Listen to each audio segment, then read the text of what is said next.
So I'm sitting here with Assemblyman Roy Fryman. He is the Green Industry Advocate of the Year. So, and he is a legislator, who has promoted and advocated for the green industry, the NJNLA, and their support of legislation and other initiatives. Roy is a former executive at Prudential Financial and has dedicated his career to making people's lives better through smart decision making. I like that. Well, thanks. So, a long-time resident of Central New Jersey, Roy is dedicated to building on the quality of life that brings residents and visitors to this region, including outdoor recreation, parks, historic sites, high-quality schools, and local farms. Did you write that? I didn't. Oh, okay.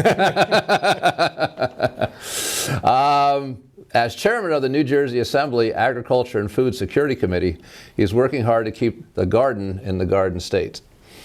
He strongly believes in preserving farms while also creating conditions that enable farmers to thrive economically. Roy has a proven track record on supporting small business owners, and I think we actually talked a little bit about this a few minutes ago. Yes. This is one of your prime missions that you wish to see. So would you, maybe we could, at this point we can sort of talk a little bit about that, what you like about that, or why you want to pursue that as a focus. So when we look at particularly the landscape in the nursery industry, these are small businesses. These are family-run businesses. When we had a chance to visit one and had the tour right here in our own district, this was a family-run business that had a chance to really grow, and it's a very significant business now. And the goal should be, how do we get all of our businesses and give them the opportunity to thrive? So when I sit down with businesses, I love asking the question that most people don't ask, which is, what kind of support do you need to double or triple in size? What is it that is preventing you from thriving?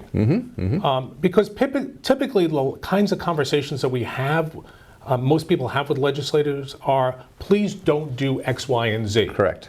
Versus, boy, this would be, if you did this, it would be really helpful to grow. And those are the kinds of conversations I think we're missing out on. Yes. And having had my own small business for 23 years, I totally appreciate that. So in the Assembly, Roy has used his business and financial background, which you're just talking about, to help families, senior citizens in our communities navigate the challenges of COVID-19 and obviously its aftermath. Right. Roy believes that economic recovery is just a baseline, and New Jersey's goal should be a real opportunity for all working families. Roy and his wife Victoria, a retired public school teacher, have 2 grown children, Allison and David, and hopefully they're coming home for Thanksgiving. I think we will see them, yes. Okay, good. Live in Hillsborough with their dogs Harley and Penny. Which are actually right here in our office. I heard that. And I heard they're not, they're shy of new people. They're shy of new, yes. And I can totally appreciate that. So, so we talked a little bit about when you went to Hyonis Greenhouses, and that was really impressive to you. And that is an impressive, very impressive operation.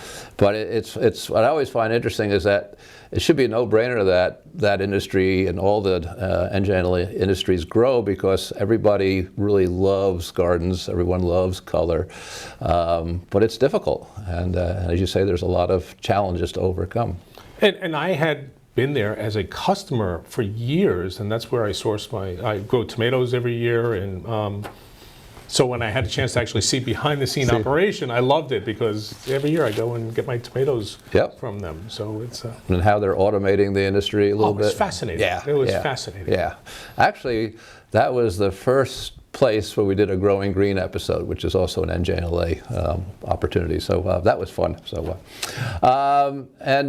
what are some other issues that you plan on addressing in 2024, which is only a few weeks away, hard to believe?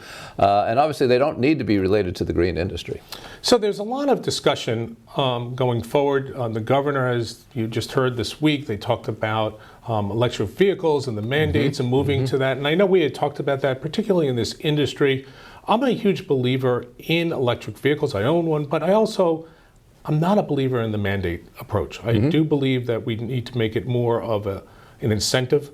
We need to encourage people to go in that direction. I think there are benefits of getting there, but incentivizing people to get there versus hardcore mandates. Right. And I know that particularly as it affects the industry here, having patchwork of municipalities putting together their own regulations behind it is not going to be helpful. So that's going to be a challenge that we're going to have to wrestle with and address because otherwise it's going to be impossible for this industry to operate. Yep. So I totally agree. So, well, anyway, congratulations on your award. So thank you very much. It's an honor, and I really do appreciate it. Thanks for coming out. Well, thank you.